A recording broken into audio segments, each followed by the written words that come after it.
What I'm going to do here is I'm going to try to melt the solder, and then use a flathead screwdriver to lever it up and hopefully bend it more into the shape that I'm going for.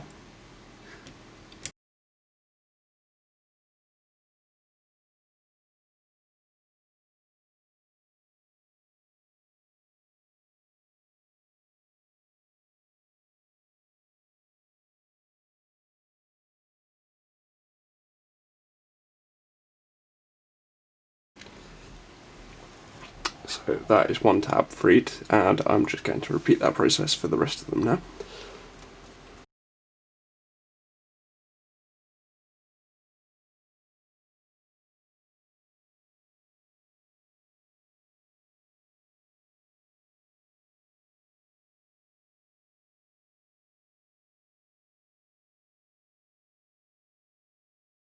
These often go wrong. They're an absolute nightmare to get into, but fortunately once you're in them, there's not really anything to them that's unusual to a normal pickup. They follow the same sort of hookup as a Gibson humbucker. So yeah, just getting into them's pretty much 90% of the job done here. So I will continue that with the other two, and then we can get on to testing the pickups then. And there we are, probably about an hour later. It's taken an awful long time to get into all of those, but now they're all disassembled.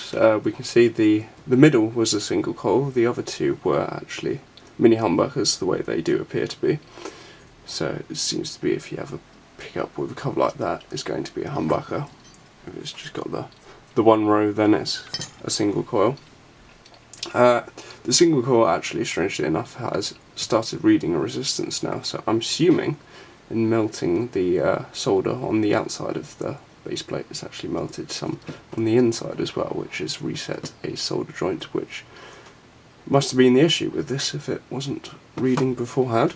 The other two still aren't, so we're going to have to delve into those to see what the issue is with those. Could be any number of things.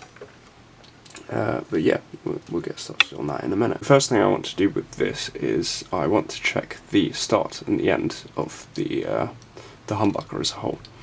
So these bobbins aren't actually held down with anything, so hopefully they should just lift off. Careful, hopefully not breaking anything while I'm doing it, anything more than what's already breaking it at least.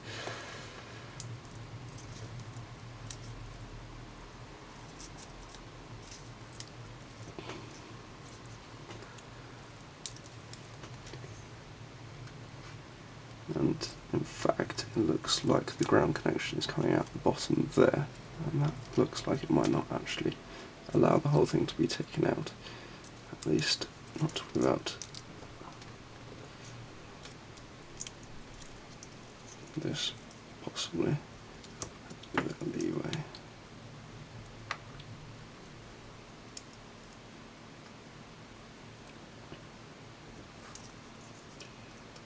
Right, so I found one end of it there. The other end then is going to be the ground, so we connect it to the base plate somewhere, if I can find it, but as that's coming out of that coil, the other one's going to be coming out of the other coil. Just want to see if I can find that somewhere.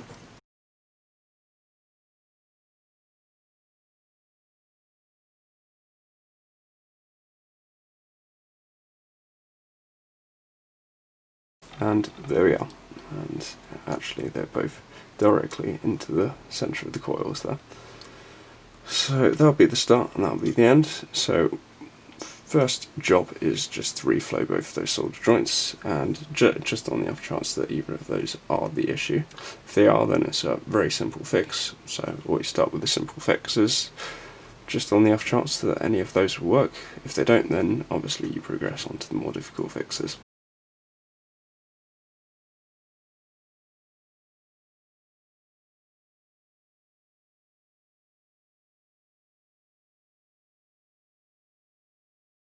And taking a resistance reading after doing that, let's see if there's any change. still dead. So unfortunately it's not the easiest fix of all, but then we progress on to the next stage, which is to remove the coil tape and then see if we can see any breaks at the end of the wire, possibly one of the end wires, which actually they've used as the wires that connect the coils in together over here. If either of those are broken, then it's very easy just to unwind it back, maybe a coil, a wind or two, and then reconnect it onto the end. At this point it would be easiest probably to remove them and check them as separate single coils, because it would be very unlikely that one of them has gone wrong, or rather two of them have gone wrong. So it's standard that at least one of these is going to be the problem coil, so we should get a resistance over one of them. If it's both of them that are dead, then that's very rare and very irritating. But yeah, so we'll get into this connection here, break it apart, and then test all the resistances and see if we can work out where the problem is exactly. Now, what they've conveniently done here, which I didn't realise, is that they've actually left the connection between the coils outside. And so what I did is I just peeled these apart, and they'd actually tucked the connection in there, and it's got an exposed end, so all I have to do is put the multimeter across there, and then the base plate, and then the coil start as well, and then hopefully we'll get a resistance over one of the two. Then we know which coil is working and which is dead. So let's test that now.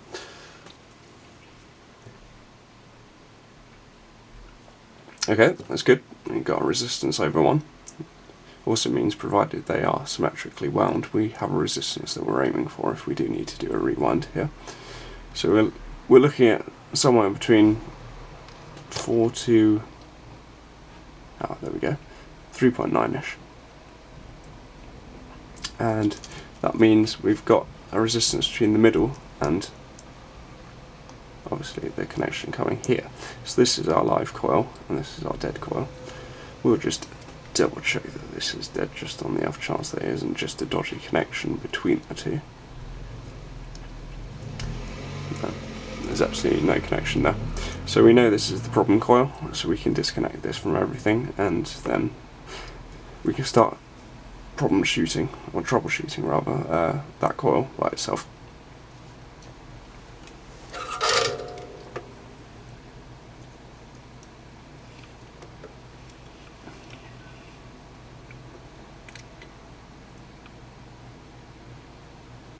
And then I'm going to repeat the process with the other one as well.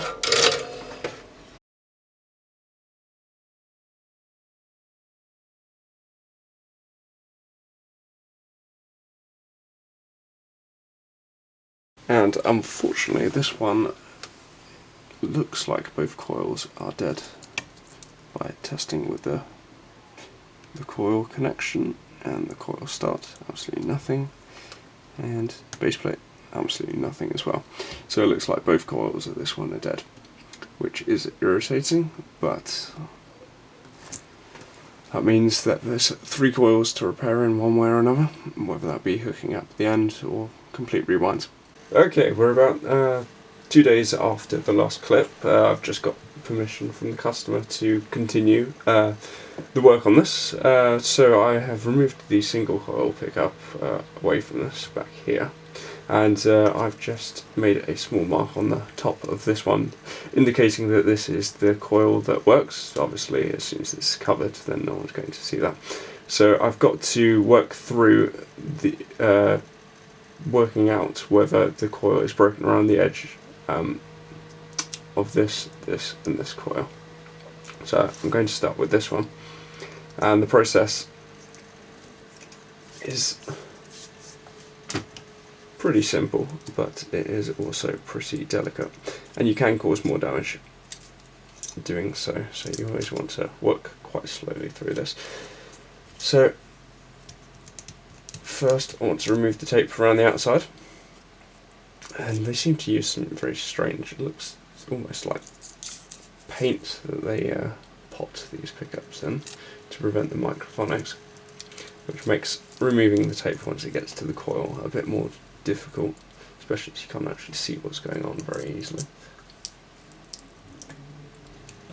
I'm just going to work my way slowly back, making sure not to tug any of the wire off as I go. And I'm just about at the end of the tape here, so I know that this is going to be held under here somewhere.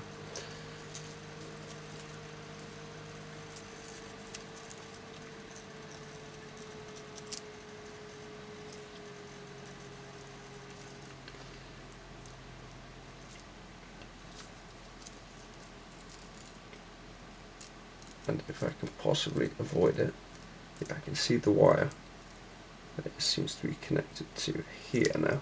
And if I'm lucky, this won't actually be connected to it. Maybe that will be the issue. If it isn't, then all I have to do is reconnect out there and I could have a working coil. But if I break it at any point and I don't have enough left, then that means I wouldn't be able to do that easy fix. So I want to do everything I can to avoid that. I think I see it disappearing under the tape again over here.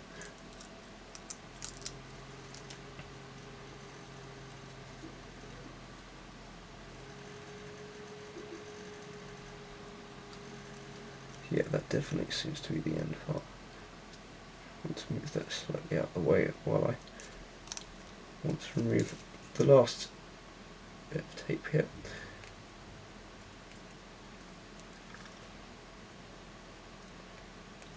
And as I said before, with this, it's not going to be very easy. So I think I'm going to try peeling the edge of the tape up with a flathead screwdriver.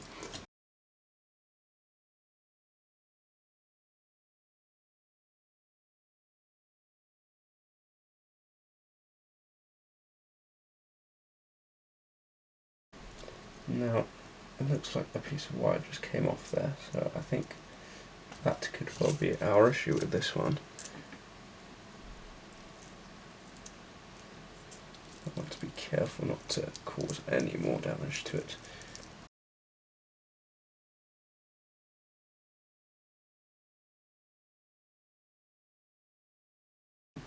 And there we have it. Oh, actually that seems to be connected to the end, so it looks like the bit that fell off wasn't actually the end. Which means that there's a very good chance that we might have to wind back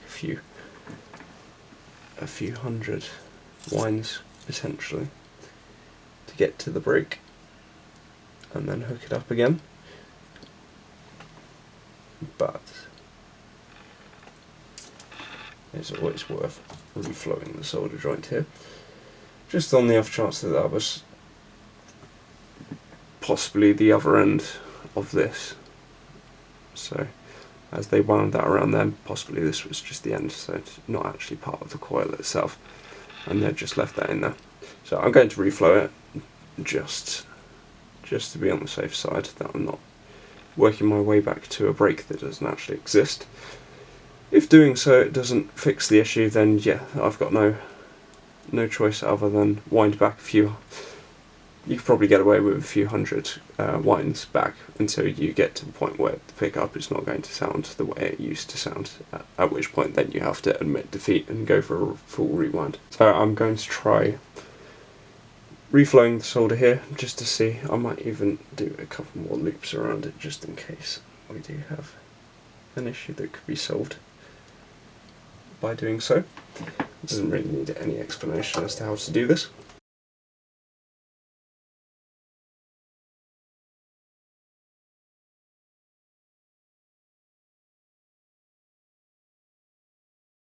And then I'm going to try the resistance again, just on the off chance, although I am quite cynical that this is going to have worked.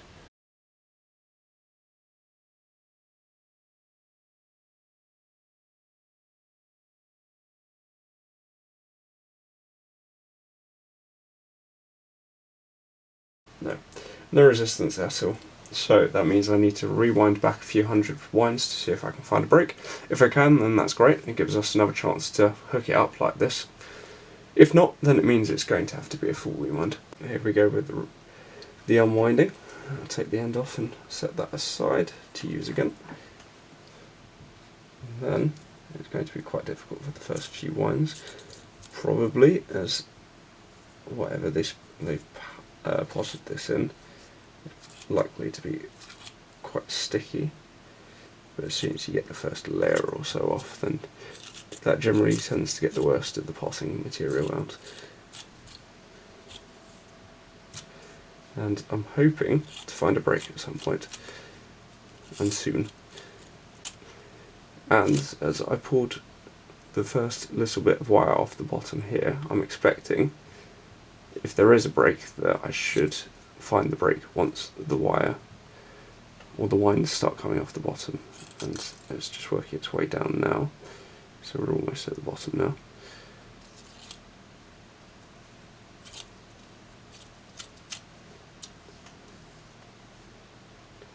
And right at the bottom it's getting even more difficult, because that's where the potting material really seems to bind it.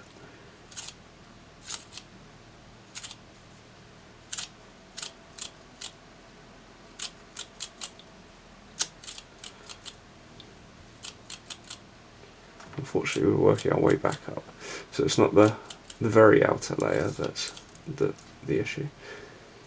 We could still remove quite a few more wines, as there's many thousands of wines on here, so removing a couple hundred or so isn't really going to make much of a difference to the sound of the overall pickup.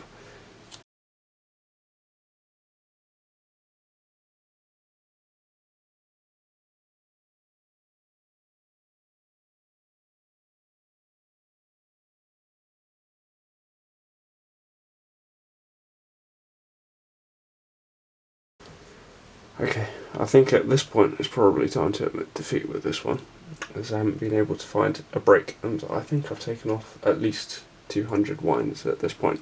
So if I go any more, then I'm going to completely fundamentally change the sound of the pickup, which is what I absolutely don't want to do. So this was just a last ditch effort before I do admit defeat with it, but unfortunately this is the point where you do have to admit defeat, at which point then you have to take all the wire off it, just snip through it and peel it all off, and then rewind it. So I'm going to move on to the other ones and basically repeat the process, hoping to recover any of the other ones. It'd be great if I could be able to, and in about 50% of cases, generally it does break. It's because generally it breaks at one of the ends, being the start or the finish. This one, unfortunately, could well have broken somewhere else as well, as there was a bit of wire spill over the edge of the bobbin. But either way, it's not going to be recoverable while maintaining the tone of the pickup itself. We have to admit defeat with that one. Now I've gone through the job of winding back a couple hundred winds of each of the individual coils, and unfortunately every single one of them was not recoverable, so all three of these are going to need rewinds now. So the next job is just to pull the winds off. There's not really an easier way of doing it rather than just cutting them or yanking them off with some pliers, making sure not to damage them as we go, but it probably is worth at this point. You see the coils are quite different thicknesses there, so I'm going to have to do a bit of investigation into what gauge wire these are, so they can be rewound back to spec. We have one coil that is intact at the moment, so that'll be the odd one here, so I can just measure the resistance of that and then work out from the size of the coil what that is. And then this I don't know, as I haven't got either coil working, but it may well be the same as this one based on the size of the coil. I think it may well be. I'm going to go through the process of pulling this all off now, and then it will just be rewinding after that.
And now I've taken all the wire off these 3 bobbins here, and I've also noticed while doing that this single coil pickup that is working now, looks like the bobbins is either shrunk against the cover because of age or chipped or something, but either way there's a bit of the coil exposed there, and I do not want to risk recovering that for that to short out on something or to break on something, so I'm just going to cover that with a bit of coil wire, coil tape even,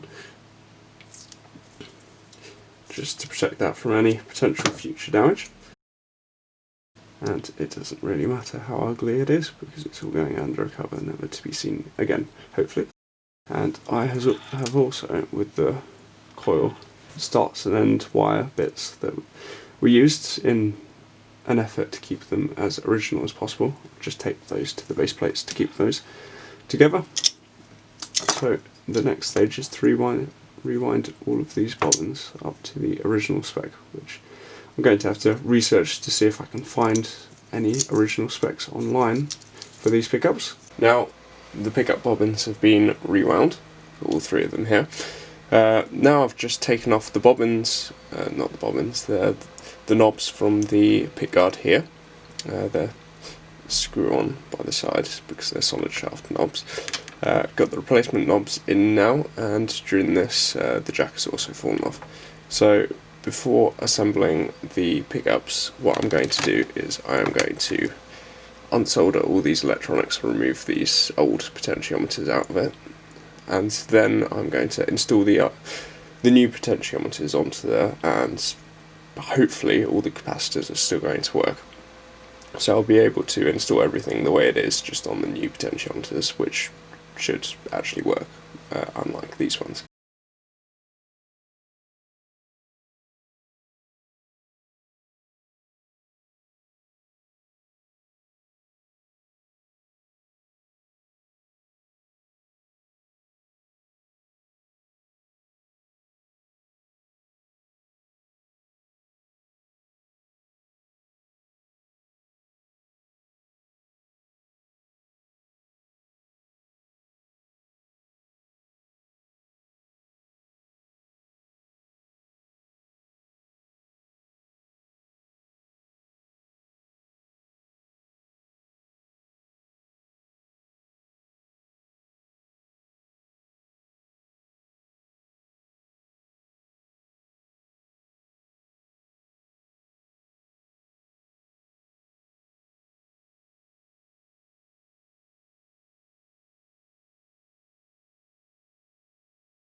And now all the wiring's done, I robbed one of the nuts from the old potentiometers, which also happened to fit the jack socket there. I haven't installed all the knobs again yet, but they will be installed, as the other 2 are at the moment.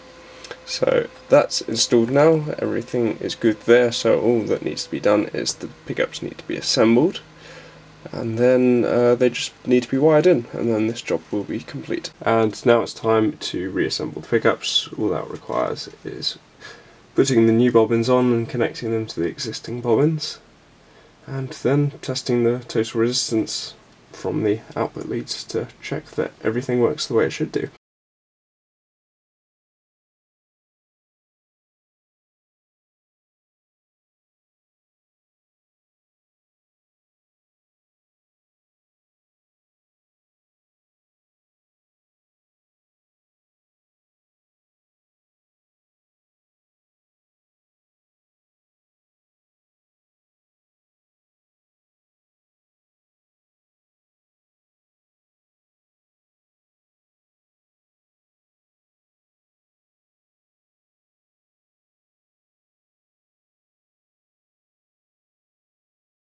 with a bit of luck, I should get a resistance over this now.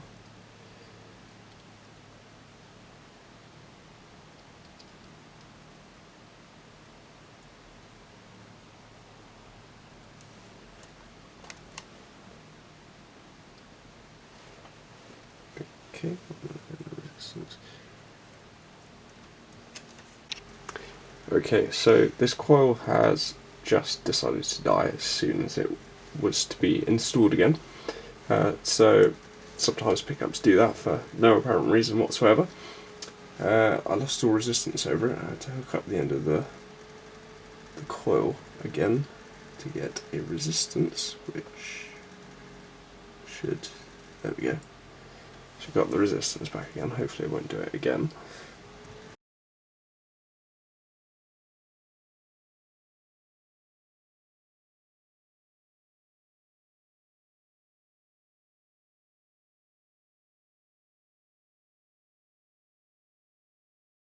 And hopefully, second time lucky now. Should get, yes, there we go. 7.6, and as one coil was about 3.8 or so. That's exactly what I was aiming for.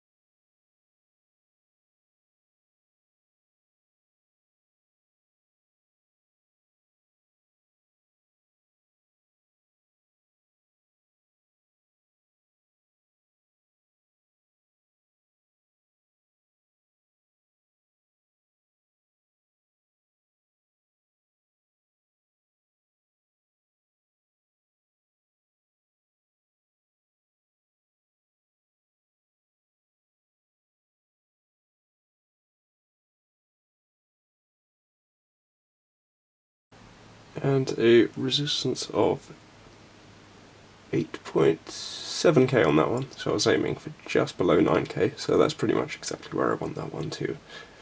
So now the only job to do is to insulate the end of the hookup wires that I don't want grounding on anything. Obviously the ground doesn't need anything done with it, so it doesn't matter if it touches another part of the ground circuit. And then it's just a case of adding the covers and soldering it all back together.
Now what I'm going to do at this stage is I'm going to reinstall the hole screws, which also hold on the cover. Once I do that, it should be all ready for the final soldering stage.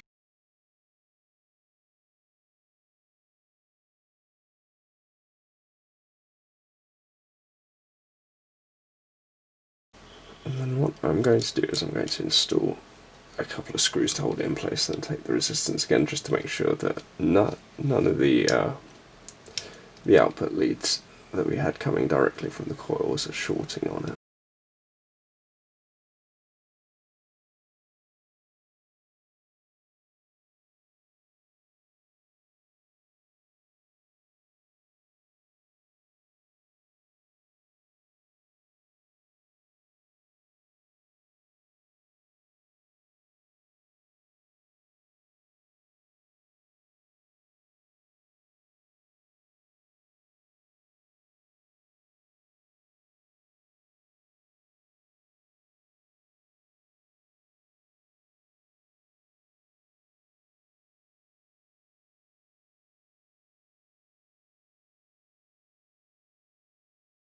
and this one is reading 7.6k again. So all I was searching for is that it wasn't actually going to read 0, in which case or 0 or half resistance, which means either the start of the first coil or the middle, or rather the middle of the humbucker at the end of the first coil was touching and grounding to the cover, which is now touching the base plate, which also is connected to our ground. So that's why that's always a potential issue which always needs to be checked, because I wouldn't want to reinstall all the screws, add the base plate, solder it all on, then to find that there is a shorting issue, which could have been solved at this stage. And I'm going to repeat that with the other one now, and cross my fingers that I don't get any issues like that, because they are quite a pain.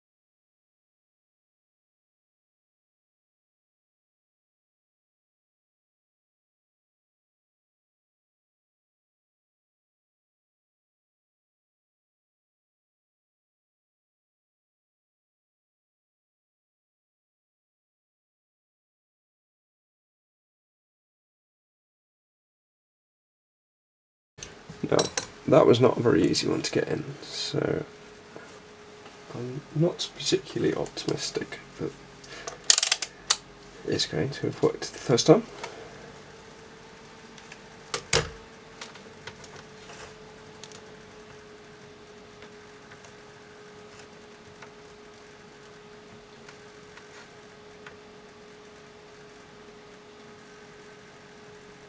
Well, that's a pleasant surprise. It has.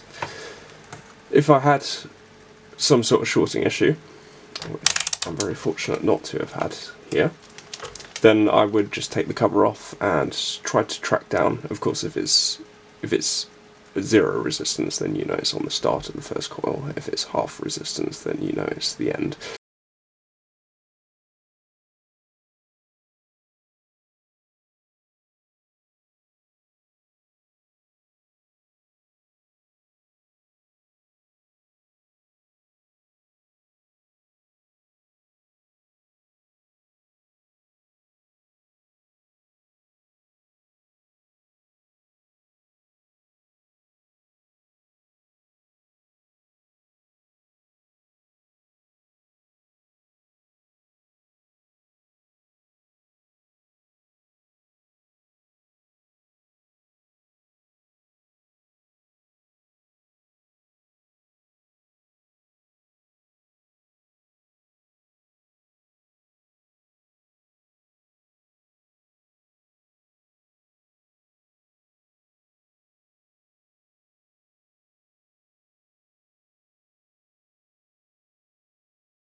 And now comes the final stage of the repair, which is I've got my schematic again, which I've slightly modified because I did miss something earlier. So what I'm going to do is I'm just going to follow this, and I'm just wiring in the pickups, which I've now installed just by screwing in the mounting screws and springs. So these are just going to be hooked up to the new pots exactly the way that they were the old pots, and then it will just be final testing to check that it all works.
So what I'm going to do now is I'm going to do a tap test. I've got everything hooked up to an amp here.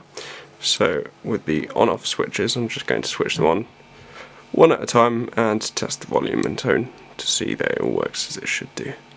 Just starting on the neck pickup, or the bass, as it's called on this. You can see that I'm getting something through it. Switch the volume off, nothing. And then tone. It's definitely working, it's removing the hum. Then onto the middle.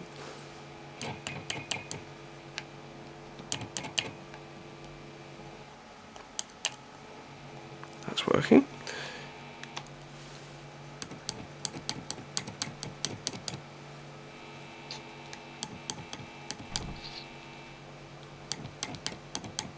And bridge is working as well. Just check the volume. Yep, that's working. All three on at once.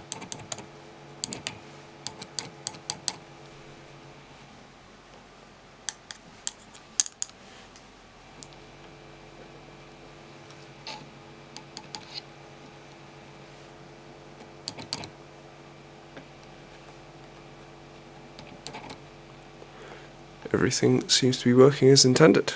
Great.